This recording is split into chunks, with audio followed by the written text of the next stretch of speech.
Good morning, everyone. Good morning. Morning, Django. Welcome, everyone, to the Unitarian Universalist Church of Corpus Christi. I am Joe Pierce. I'm very much honored to serve as your worship associate this morning. We welcome you all to our worship service celebrated here each week, mindful of the principles of our free faith. To describe a little about what Unitarian Universalism is today, I will share with you some words from Reverend William Sinkford.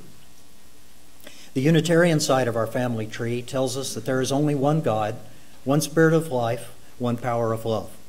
The Universalist side tells us that God is a loving God, condemning none of us, and valuing the spark of divinity that is in every human being. So Unitarian Universalism stands for one God with no one left behind. Although we practice a free faith, it is one that does require responsibility.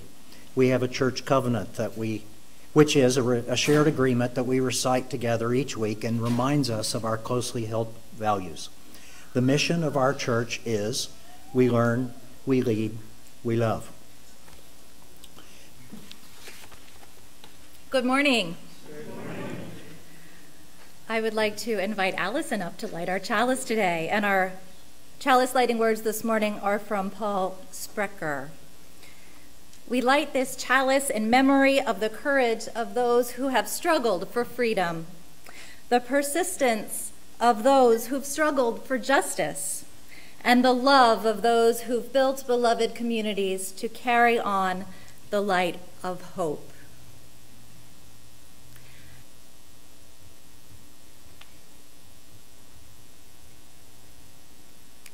Before our meditation reading today, I would like to offer thoughts and prayers to Lauren Cantatori Causey for the recent death of her mother. She and her husband Michael are presently in California. And the reading today is in recognition of the lives lost and those affected by the chemical attack on civilians in Syria. It's a poem called A Prayer for the World by Amy Shaw. And after every line of the prayer is the line, "We lift up our hearts." If you would like to join me in saying that line, you're welcome to. For all who die in war, we lift up our hearts.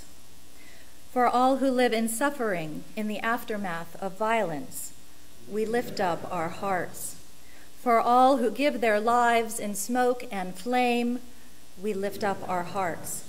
For all who go on in honor of the dead, we lift up our hearts. For all who have served, we lift up our hearts. For our country and our world, we lift up our hearts. For a planet that will find peace, we lift up our hearts. For the young and the innocent, we lift up our hearts. For the weary and war-torn, we lift up our hearts. For those who would pray, we lift up our hearts. For those too angry to cry, we lift up our hearts. For all of us, for the many names of God, we lift up our hearts. Shanti, Shalom, peace, Salam, Amen. I now invite you into a moment of silent contemplation.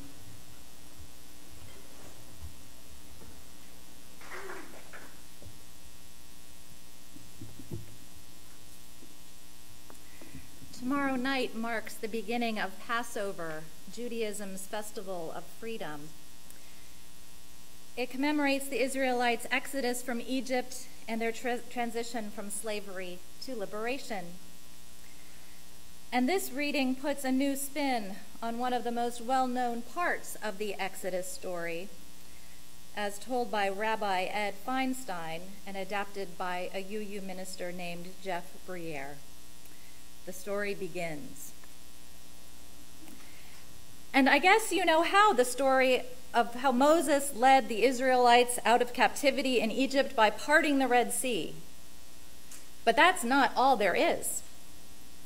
There they were, all the Israelites just busted out of jail in Egypt, camped out on the shores of the Red Sea, wondering where they're going next, worrying that Moses talks to himself too much and how the heck they would evade Pharaoh's army. Suddenly, a sentry announces the imminent arrival of a phalanx of infantry backed up by charioteers armed to the teeth. A near panic ensues as they break camp, load up, and look for Moses, who is nowhere to be found. As the Egyptians appear on the horizon, Moses finally shows up with his long staff in hand, acting cool as can be.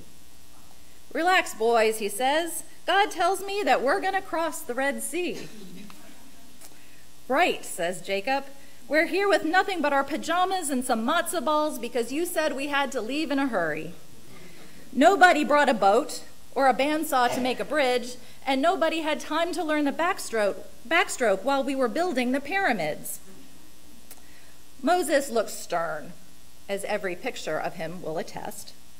"God knows what he's talking about," he says. So Moses goes down to the shore of the sea, picks up a seashell, mumbles a few words into it, looks heavenward, closing his eyes. He holds up his staff high in the air, and nothing. Aww. The people scream all the louder. They holler at Moses and call him all sorts of names.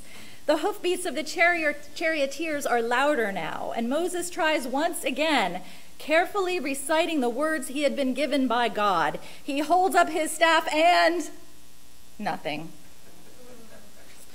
At that moment on the shore, Nahshon, a prince of the tribe of Judah, gets it. He understands that God is waiting.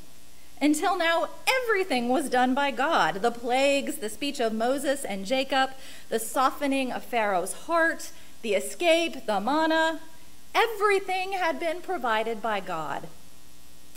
But now God is waiting to see if anyone will take a risk for the sake of the promised land. God is waiting for a person to jump in. And that's what Nahshon does. He jumps in the Red Sea and wades out until the water is around his armpits. He turns back and looks at his family and sees them crying for him. He continues, and the water rises up to his nostrils. Now he can hardly hear anything. He holds his breath. The water is up over his ears and soon covers him completely. He disappears. Absolute silence on the shore. The Israelites are stunned. Moses is quiet. Only then does the sea open. Only then can the Israelites cross to safety. Only then can the world be saved.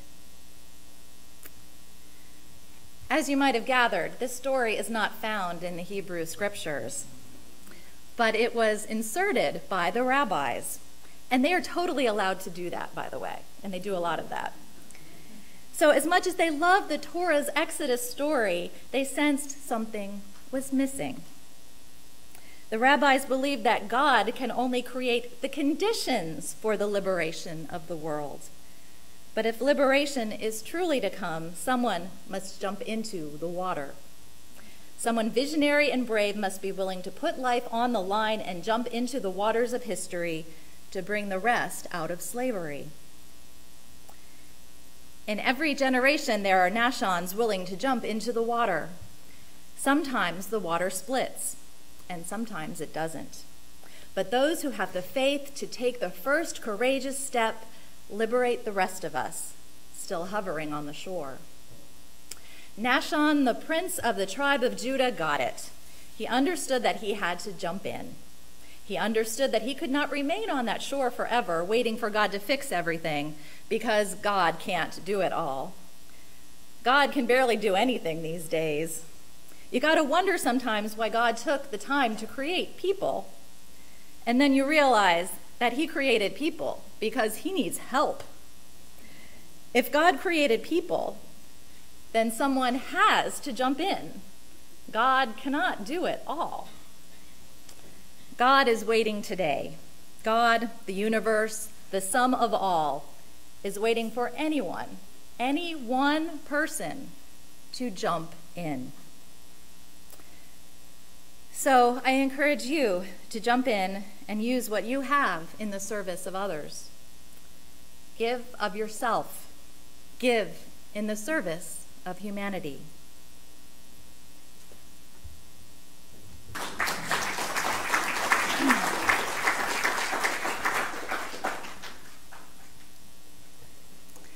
So the universe is on the side of justice. That line was in the story that Hannah read earlier, a story as told by the UU Reverend Chris Bice. He did a great job of making the connection between the Exodus story in the Hebrew Scriptures and the civil rights movement. That story of the journey to freedom and the promised land resonated with African Americans living in slavery and in the Jim Crow South, and it still resonates today, the story coming to life again and again in spirituals, sermons, and speeches. But the theme of liberation isn't only limited to that story from the Hebrew Bible. There's actually a whole study and practice called liberation theology. And liberation theology is this broad umbrella term that covers several 20th century theological movements. And these are all movements that see in the Christian gospel liberation. Everywhere they read of liberation from all forms of oppression, economic, political, spiritual, and social.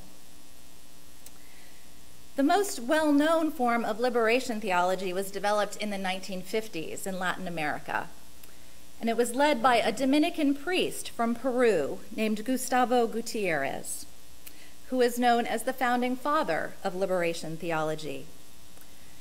Coming from South America, Gutierrez knew the harsh realities of a continent in which more than 60% of the population lived in a state of poverty, and 82% of the poor lived in extreme poverty. To Gutierrez, the source of problems in Latin America came back to what he called sin, the sin of an unjust social structure marred by colonization and corruption. His solution to the problem was to emphasize the dignity of the poor as expressed in the Bible. So Gutierrez believes that God is on the side of the poor. It's a case made throughout the Judeo-Christian Bible of preference being given to the well-being of the poor and the powerless in society. This appears in the teachings and commands of God, as well as Jesus and the prophets. To Gutierrez, the ministry of Jesus to the rejected and the despised of his time is a clear example of how the modern church should set its own priorities. He might be the original person who said, "What would Jesus do?" Furthermore, he sees the incarnation of God through Christ as an act of love, believing that Christ rose to liberate us and allow us to enjoy freedom. So this preference for the poor leads liberation theologians to practice what they call liberating praxis, which is a fancy seminary word that just means practice.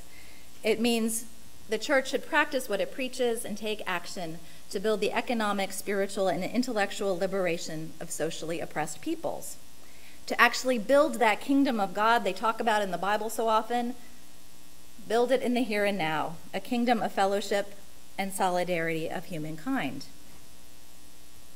And you know, now there is a liberation theology for almost every marginalized or oppressed group.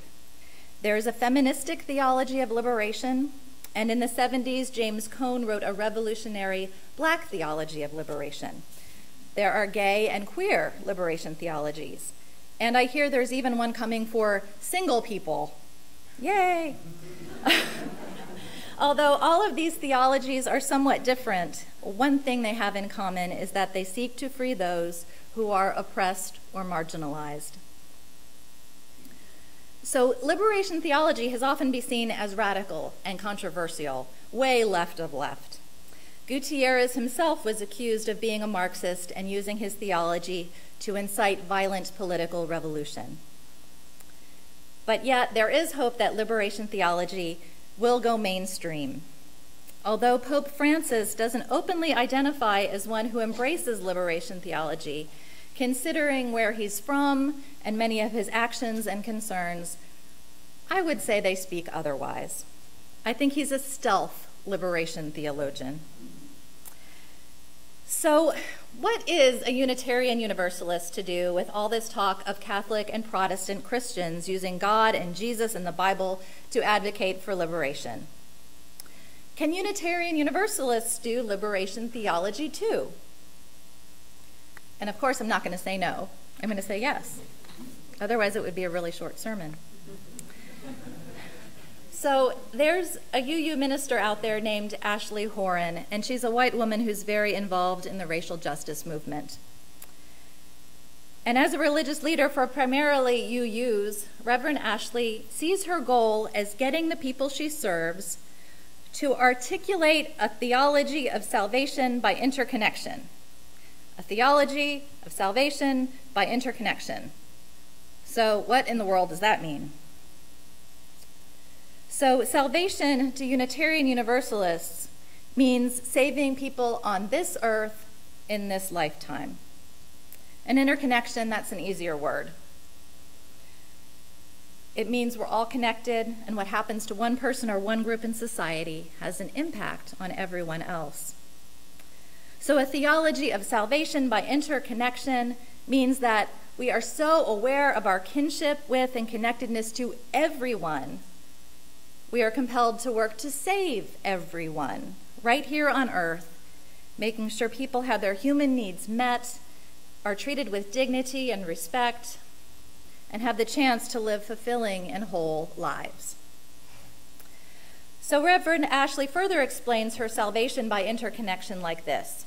She says, "We are all born with inherent worth and dignity from a wellspring of love that desires our interdependence and health, and has endowed us with the power to be agents of that salvation right here, right now, on this earth." And I'd say right there is her definition of UU liberation theology.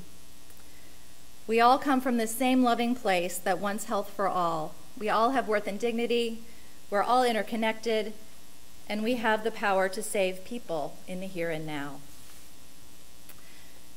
Using organizer language, Reverend Ashley says, I'm trying to get people to understand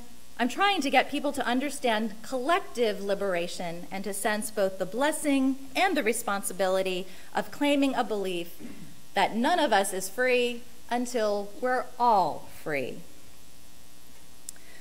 So this idea of collective liberation was something I was really taken with when I studied liberation theology.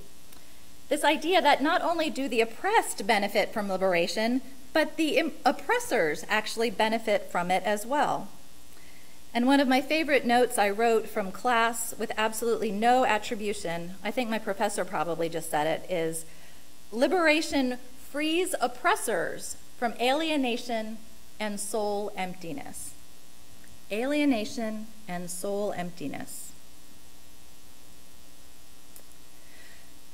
Now, I would never call myself, or any of you all out there who lead comfortable lives, oppressors. And none of this is about making anybody feel bad or ashamed or defensive.